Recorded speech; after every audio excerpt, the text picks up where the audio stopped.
আসসালামু আলাইকুম আপু। ওয়ালাইকুম সালাম। আসসালামু আলাইকুম। ওয়ালাইকুম আসসালাম। আপু কেমন আছো তুমি? আলহামদুলিল্লাহ ভালো আছি। আপনি কেমন আছেন? আল্লাহ তাআলা খুব ভালো রাখছে। তোমার দেশের বাড়ি কোথায়? রংপুর। রংপুর লালমনিরহাট। জি। রংপুর লালমনিরহাটে কি বিখ্যাত? খাওয়ার মতো কোনো কিছু বিখ্যাত আছে? এরকম কিছু আছে কিনা? না। জানো না, এরকম বিখ্যাত কিছু নাই না? জি না। তাহলে তোমাদের দেশে আসলাম, হয়তো কিছু খেয়ে যাব, তাহলে তো মনে হয় কিছু খেতে পারবো না নাকি? ভাত খাইতে পারবেন, গরিব মানে মানুষ, অন্য কিছুতে খাওয়াতে পারবো না। বুঝতে পারছি, মানে আল্লাহ যা মাপায় ওটাই তুমি আপ্যায়ন করবে নাকি, জি। সম্মান করবে। তো যাই হোক, তোমাদের দেশের লোকজন মনে হয় অনেক ভালো।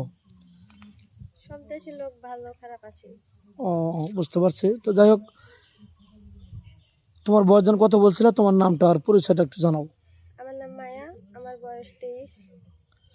আচ্ছা, তোমার এই এত সুন্দর চেহারা, তোমার এলাকার কোনো ভাই বেরাদার বা তোমার ফুফাতো মামাতো চাচাতো ভাই আছে, কেউ বিয়ে করতে চায় না? আসলে বিয়ে করতে তো সবাই চায়, কিন্তু পরে দেখে যে আমরা গরিব, কিছু দিতে পারবো না, এজন্য সরে যাই। ও, করতে চায় কিন্তু যে অর্থ সহযোগিতা বা জি। টাকা পয়সা নাই, এই জন্য কিছু দিতে পারবে না, এই বিধায় তারা কেটে যায় নাকি? জি। আচ্ছা, তোমার জীবনে কি এরকম ঘটনা ঘটেছে যে মার্কেটে গেছো, কোনো বিয়ের অনুষ্ঠানে গেছো, তোমাকে কেউ প্রেমের প্রস্তাব দিছে? আসলে মার্কেটে যাওয়া হয়নি, কোনো অনুষ্ঠানও যেতে পারি নাই। এরকম কখনো হয় না? স্কুল না। জীবনে কেউ ভালোবাসার প্রস্তাব দেয়নি? জি না। কেউ না? না, ও, ওগুলো ভালো তোমার লাগে না। এত চেহারা এত সুন্দর, তাও কেউ ভালোবাসার প্রস্তাব দিল না আজ পর্যন্ত? না তুমি ওর ভিতরে জড়াতে চাও না, কোনটা? আসলে ওগুলোতে জড়াতেও চাই না, আর স্কুল লাইফে কারোর সাথে কথা বলতাম না, চুপচাপ ও, থাকতাম। অনেক সুন্দর কথা। তুমি তো নামাজ কালাম পড়ো না? জি। কোরআন শরীফ পড়া কি শিখছো? জি পড়ছি। ও, যাই হোক, নামাজ কালাম পড়তে হবে। কোনো প্রবাসী দাঁড়িয়ালা ভাই যদি তোমাকে বিয়ে করতে চায়, তুমি কি বিয়ে করতে ইচ্ছুক হবে, রাজি হবে? দাঁড়িয়ালা ভাই। তুমি- অবশ্যই।